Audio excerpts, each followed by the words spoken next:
Beverages with Brad. Welcome to Beverages with Brad. I am here with my guest, Brian Mulhern. Hey, man. Legend of Cat Country 98.1. If there is such a thing. Right. Did you work this morning? I did. You're already done. That's it. It's like 10:30. I've been up for 7 hours already, so I'm not going to say you're getting the best of Brian Mulhern, but we'll do our best. Well, I've been up for 7 minutes, so we're both not really fully We're awake at for opposite different reasons. stages of being in a haze, yeah. Yeah, I rolled out of bed and I was like, shit, I got to go do this interview. I should probably put on pants. So, and you already worked. You already did a full shift. I'm done. It's the weekend for me. And you have to be like friendly and awake and stuff on the radio. You can't be like, oh, welcome to Cat Country. Ugh. Well, I always tell people that's the hardest part of the gig, because regardless of what's going on in your life, you know, whether or not you're in the middle of a divorce, you know, somebody's sick in your family or whatever, you got to bring the A game every day. And it's the same thing with stand-up, as you know. There's nights you don't feel like being there. Right, but you got to put on your show. Game face. Yeah. And even like doing a karaoke thing. You can't be like, my wife's taking all my money in my house. Here's this next Luke Combs song. Enjoy. Here's a Luke Combs song exactly about that. Actually, at least for country, that would actually align pretty well. Yeah. Yeah. I preparing for this, and by preparing, I mean like asking my wife, hey, how am I going to do this interview tomorrow? I don't listen to country music. So even though country music is terrible, I still really respect your success, and you're very well known, and we've had a couple brief conversations. I know that you've worked in other aspects of entertainment, which I want to get into, but I guess we'll start with, like, how did you get into radio DJing, and specifically, how did you end up at Cat Country? Well, to start from the country end of things, I have to make it clear that just because you work at a country station, it doesn't necessarily mean that that's your favorite kind of music. You know, I was gonna say, you notice don't. right now, got the Eddie Van Halen Forever shirt on, and Look at that. So if HJY, if you're looking for a guy, this guy's ready for you. Hey, I'm gonna change this. Sorry. oh sure, no problem. This is just making me a little bit nervous because it's inside. Okay. This is great footage. I'm looking forward to leaving this in. I'm gonna like If I that could better. get an 8x10 of you just all over me, I appreciate it. You don't really strike me as a country guy, which I felt rude leading with that, but you that's brought fine. it up. So. Well, the interesting thing is, in terms of my start in radio, I started at HJY. And the way that started was, I got out of college, I was working a job that I couldn't stand. And one day I was What job was that? From it. I was a glorified secretary at the time at Roger Williams' then college, in the continuing education program.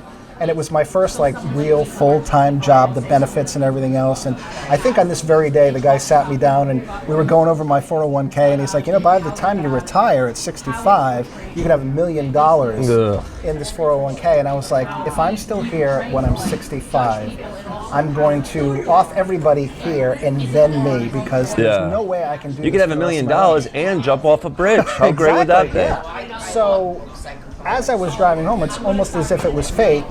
Carolyn Fox, who, when I was in high school, used to do mornings on HJY. She was on in the afternoon for some reason. I'm like, what is she doing back? And she's like, hey, I'm back in the area. I'm doing 3 to 7 now in the afternoon, and I need some people to do some writing. I need somebody who has some knowledge of sports, and I'm a huge sports nut. So I had a resume that was like this at that point, but it had some impressive things on it, so I sent it in. Wait till they see your resume now that you've been on Beverages with Brad. Holy shit, you're going to blow their minds. It's time for a redo. So, yeah, she contacted me a couple days later, and she said, at the time I was doing freelance monologue material for Leno when he was filling in for Carson on The Tonight Show. And she said, that's is old this school. True? Yeah. Basically, if you were wondering, Brian is 700 years old. I am the Yoda of country radio. You look young, though. You look too young to be doing anything related to Carson. Oh, stop flattering me. Touch me again. So she was impressed by that, started having me come in, and at first I was just kind of an intern. It was totally illegal because I was out of college. I wasn't doing it for college credit. I wasn't getting paid, but I would answer the phones, and in between that, every once in a while I would write a bit or two for her, then she'd start paying me like, you know, a certain amount of money per bit that she would use. And then... That's not a bad gig. No, not too shabby at all. And when you're in music and radio or in commercials, a lot of times you're taking calls and you're recording them to play later. And when that happens... In case somebody calls swearing uncontrollably, you don't want that live. Yeah, exactly. That's what you need that for. So all of the mics are hot when that's going on. So every once in a while, I'd throw in a comment and I'd get laughs. So then eventually, she started putting me on the air more.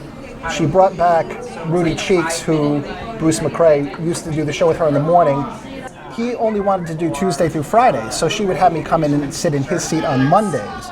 Then eventually he didn't want to do it at all. So she started trying out virtually every local comedian and personality of any kind. And then when they all turned it down, they're like, I guess we'll go with Brian Mulhern. No, thankfully, when they all sucked, at one point Rudy turned to her and said, he's right here. Like, why are he's already doing the job. Throwing him on? So she said, all right, Monday, I'm going to have you in for a full tryout for this, and if it goes well, you'll get the gig. And she just so happened that Monday, it's as if it fell from heaven. It was it was like a sex survey of some kind, which, from a comedic perspective, just put the ball up on the tee, and it was, Grand Slam after Grand Slam. And then off of that, this career that I never expected. I mean, I have a mass communications degree. I got that in college. I didn't work at the college radio station. I never thought that radio was going to be it for me. But if I hadn't been in that car at that moment, I wouldn't be on Beverages with Preds. Wow, and boy, did that pay off. So how long have you been at Cat Country now? Cat Country, I started, it's a weird thing. I mean, radio, you move around so much, which is why the format that you're working isn't necessarily your favorite kind of music. I was in between jobs. I got clear channeled, as they say, now iHeartRadio. They fired everybody at my previous radio station, which was 93.3 at the time. Okay. So I tried to get any job that I could, and I had to do traffic. And I was on... Oh, that sounds wonderful. Oh, my God. It sucked so bad. It's like, there's a lot of traffic, bumper to bumper, this sucks. Back to you, Bob.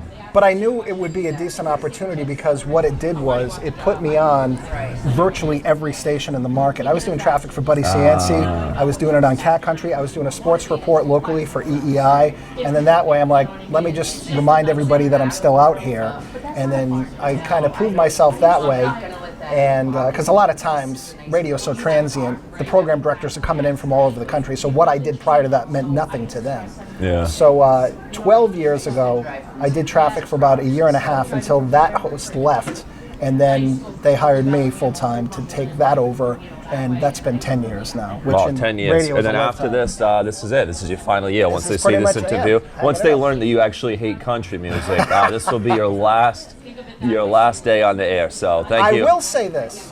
I went into it knowing nothing about it, and that's the weird thing about country music. Like you had never listened to it before the gig? My dad listened to it when I was growing up, but it was the twangy, like old school. Oh, like thing. real country, like honky tonk. Like, yeah, he'd listen to Dwight Yoakam and stuff, but he'd listen to Johnny Cash. Like, I mean, some of that stuff was cool. Look, I don't like country, but I do love Johnny Cash. Right. How the hell could you not love Johnny Cash? Exactly. So and my wife listens to you every day, so she's a huge fan. So I look like a big shot that I have you on. And clearly you expect nobody to be watching because I don't think you would publicly tell anybody you don't like country music that much. But you're like, it's Beverages Bread. No one's seeing this. But no, yeah, she listens to you every day. She loves country. Well, tell her I said thank you very much. Does she watch Beverages with Brad? She'll watch this episode. She typically doesn't. She has better things to do with her time. Only reason why I'm on. And she's only watching because she wants, she told me to ask you for Luke Combs tickets for her. So I was like, okay, I'll ask her. And that'll be the only reason she'll watch this episode. All right, I'll say no when the camera's off. All right. Okay. I was just gonna say, if you say no now, that's it. She's not gonna watch the rest of the episode now. There goes one viewer. There goes our one viewer. I'll do the radio team. Yeah, we'll let you know at the end of the episode. Right after this episode of Beverages with Brad. So no, the thing is, because I've been on for so long, and I find that with any form of entertainment, being real, people can see through phoniness. And I fully acknowledge, people know that I'm a Van Halen nut. Right. They know a lot about my personality.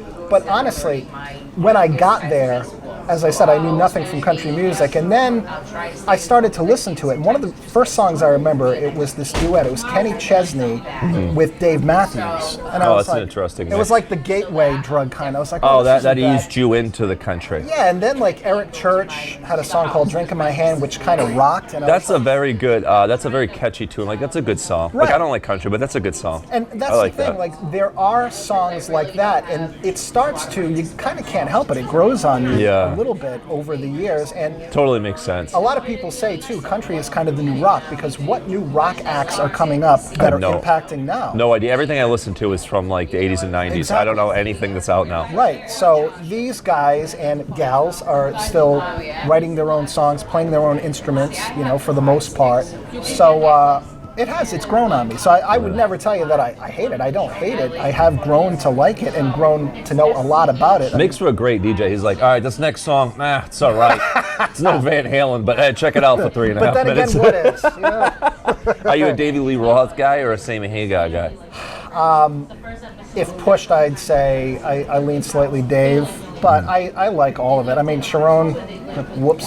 I like Hagar better, which is I feel like almost never does anybody agree with me on that, but I do like him better. I think it's just because I grew up. My older brother was always listening to the Hagar songs, and I grew up hearing that more than the David Lee Roth stuff. And then once I heard him, I was like, I don't like it as much. The way that I think this is where you separate the Roth people from the Hagar people.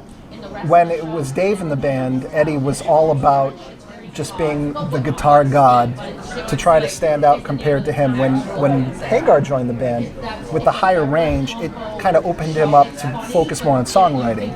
So if you're more into like the catchier songs and that sort of thing, that makes sense. I can totally see both. You said you're a sports nut. Are you a New England sports guy? Oh, totally, yeah. Okay, born and raised. Across the board? Across the board. So how did you handle the Tom Brady situation? It was heartbreaking, but I think if you paid attention for the 3 or 4 years leading up to it, it was kind of inevitable. And I think it was a case of, two egos colliding and two guys who I think wanted to prove that they could do it without the other guy. Yeah, I'm like a diehard Patriots fan. I have a huge Patriots tattoo on my arm, but I blamed them, not Tom. So I actually rooted for Tom in Tampa as soon. So you know what helped me to root for Tom? Because I didn't know what to make of it when it first came out. Before the season even started, he was on Howard Stern. I don't know if you heard that interview. I did. After I listened to that, I'm like, you know what? I'm rooting for this guy. And it paid off for me because he won the Super Bowl and it was awesome. Although part of me still kind of is like, all right, dude, you did it. Can you just retire so I can just watch the Patriots and not have this weird confliction all year? The weird thing is it's kind of like the Roth-Hagar thing where you feel like you have to pick a side, but I'm totally with you. I was Team Brady the entire time, and I think that Belichick got blinded by his ego and didn't put enough stock into what Tom was bringing to the table or thought that it was more him than Tom. When the reality is it was a balance of the two of them. Yeah. But, if you work anywhere long enough, you start to naturally hate who you're working for and with. I hope your coworkers at Cat Country are watching this interview. That would be amazing. I'm on my fifth co-host, I think, roughly. So they get tired of me. And they'll be gone at the end of the week. Yeah, a lot quicker than I get tired of them. But no, I've had that dynamic even in the radio world with program directors, in the television writing world with head writers like on comedy shows. If you work somewhere long enough, you kind of start to rub each other the wrong way. How many times can you look in NFL history and see a coach and a quarterback that were together for 2 decades? And kicking ass. It's not like they were, winning half their games. I mean, they were dominant. So it's like the pressure must have been so high. It was always intense. It was always a long, long season because they were always making a deep run.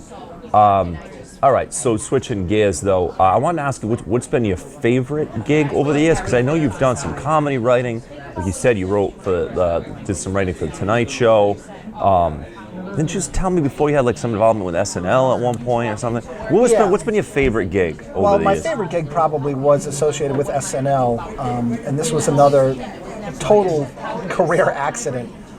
When Phil Hartman was in his last season at Saturday Night Live, I was a big Letterman nut growing up, and I'm watching Letterman one night, and he's on there, and Dave is talking to Phil about how, it's your last season, and what are your plans? And he said, I'm going to be getting my own primetime sketch variety show on NBC called The Phil Show. I'm actually in the process of looking for writers. And at that time, I had throughout college, and even with my brother goofing around with this camcorder that my parents bought when we were in our teens, had done a lot of sketches, and this is all pre-YouTube. We used to put out... To send out a VHS or something? Yeah, we used to put out an annual anniversary special that we would pass out among friends, and that's how that went viral at that time, and everyone every year was always expecting that. So I had this backlog of sketch material, plus I had already started doing the radio writing thing, so I had radio bits and stuff, so I thought, what the hell, I'll send him a packet at SNL. Wow. And so I did, just blindly, and believe me, I sent hundreds of things that I never heard back. But 2 days later, call comes to my house. It's Phil Hartman inviting my brother and myself to SNL. Wow, that's amazing. That must have blew your mind. Oh, totally. I mean, he was also a comedic hero of mine. I'm 23 at the time, so we head to Which is New York. even crazy. At 23, like, yeah, you're just losing it. You're like, this is insane. Oh, yeah. I mean, the Leno thing happened when I was like 19, 20, and then the Phil Hartman thing happens at 23. The radio And I'm thing 40 happens and at still 23. nothing's happened for me, so I don't know what's way... Dude, please. Yeah. Beverages with Brad, I don't know who's on SNL anymore because I haven't seen it in 12 years, but if you're watching, yeah, I'd love to write for you. All right, there you go. Hey, throw in that one, that Hail Mary pass worked for me. Maybe that can happen for you. Although from the sounds of things, it's only your wife watching this episode. So maybe if she can make a couple of phone calls. So yeah, no, we went and we watched all the rehearsals and, you know, how it was done, and then he had us pitch him a few ideas, which at the age of 23, Were you nervous? sitting in Phil Hartman's dressing room, I always say it's the last time I was ever, like, literally shitting myself. Well, that's the thing. It's like I would feel like in that environment, in that situation, especially at that age, I'd feel like no matter what my idea was, I'm like, he's going to hate this. You know what I mean? The great thing about it was, and this is what immediately made me feel better, my brother, Kevin, who was my writing partner at the time, was recently on a podcast, and he was talking about it, and he said, I have this vivid memory of sitting in Phil's dressing room, and my brother, me, was pitching idea after idea, and Phil was laughing and laughing and laughing. He said, and I threw one in, nothing. And at that point, I was like, yes. So It's going real well over here. Brian is the talented one in the family. Sorry to your Not at brother. all. Very, very funny guy as well. But yeah, no, it was a whirlwind. It was a dream come true.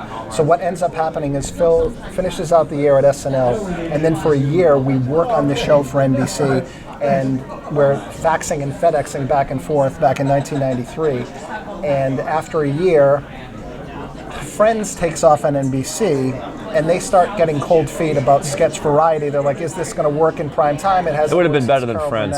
I'm not a Friends guy. Not Anyways. necessarily me either, although I did write for their DVDs, so maybe I should not poop all over Yeah, that. 90% of the stuff he's done he hates. But the one show that never worked out on NBC, that's his favorite thing. This is why I like Brad, because you're a fellow miserable prick, and you're card carrying. Welcome to New England. Yeah, exactly. Yeah, that's it. That's what And you know what it is? that's what the people want. I'm telling you, it's the weather, because a couple months ago I was in West Palm with my wife, and we were driving around in a convertible we rented, drinking iced coffees, and I said to her, I could never live here.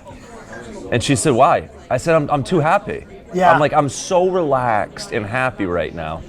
That's not funny. I'll never be funny if it's 80 degrees every day. That's actually an excellent transition, because coming off of all the Phil stuff, and I was with Phil right until the bitter end. You know, I was one of the last people to speak with him the night that his wife murdered him. Oh, God, it's tragic. And at that point, you know, I was I didn't know what to do. I took some time off from everything because I had to process all of that. And when I came out the other side, eventually I felt like I've got to get out to LA where the action is to try to continue this, because I'd been sort of piggybacking off of him for a while. And I did it for a year. And exactly what you're saying started to happen to me on a couple of Too much sunshine? Too much sunshine. Just that Hollywood culture, which is just so not New England. It's the opposite, because they're phony, and we're like almost too real to the point where it's rude. Yeah, it's. And Phil was such a great guy that I thought I'd get more of the same, but a lot of celebrities are anything but. If I had to guess, they're mostly douchebags. Yeah. Yeah, for the most part. It's so hard to get around compared to here, too. And one of the other things that just drove me insane eventually and started making me unhappy, which can be good for comedy, but, you know, outside of that stuff, I was doing a job that I loved, the weather was nice and everything else, but the creative control there is so limited, and it's so much of non-comedy people making comedy decisions. Oh, we're talking yeah. producer level, we're talking network level. Yeah. When you do radio, other than, you have a couple of people to answer to, but they just kind of throw you in there and they say, do whatever you want, and you just apologize later, and then they give you some guidance. And I started to miss all of those things. And my wife, when Phil finally got his star on the Hollywood Walk of Fame, she wasn't with me at that time. I was married to somebody else. So it was her first experience out in Los Angeles. So I started taking her around all my old haunts. And within 20 minutes, she said exactly what you said. She's like, I can't picture you living here for 15 minutes. And it really is. It's a whole different world outside of these states. Yeah, after when you leave New England, things feel a little bit off. You have to defend America from invading evil ninja robots. You get to pick a team of 5. It's you and 4 other people. Okay. They could be real or fictional characters. They could be live or dead. It's you and 4 people to defend America from ninjas. Who is your team? Well, as a lifelong Star Wars nerd, I'm going Yoda first. My That's an second excellent Yoda choice. reference, because, who's more badass? Yoda's pretty cool. Betty White has proven that she knows how to stay alive, and I think that would be very valuable. I like that your team is just like small, Really old, wrinkly people. You get to a certain age where you try to find people who are older than you. Yeah, to you make just yourself want to pick them so you better. feel young. Yeah. All right, I'll go a little younger. I'll go Governor Cuomo, because nothing can take this guy down, clearly. I'll go Billy Simus, because I've seen him die 1,000 times on stage, but nothing really kills him. And then finally... Wait, you already picked 4, didn't you? Was that Wait, it? Yoda, Betty Oh, you White. said 5, so Well, I thought counting I had you. one more. Oh, okay. You're the 5th. All right. You I'll still take- want Billy? You're getting rid of Bill. I'm getting rid of Simus. You know who I'm going to bring in? Mike Murray as a human shield. There you go. Listen, I don't think your team stands a chance. No, But probably not. if Yoda made it. But, All right. come on. As we discussed, 2 miserable pricks, we really want to die at the Yeah, end of the day, you're going don't to we? lose, but it'll be a funny way to go. Go out in a blaze of glory. Brian, thanks for doing the show. Hey, Brad, it's been thanks for really having me, fun, man. Thank A lot of you. fun.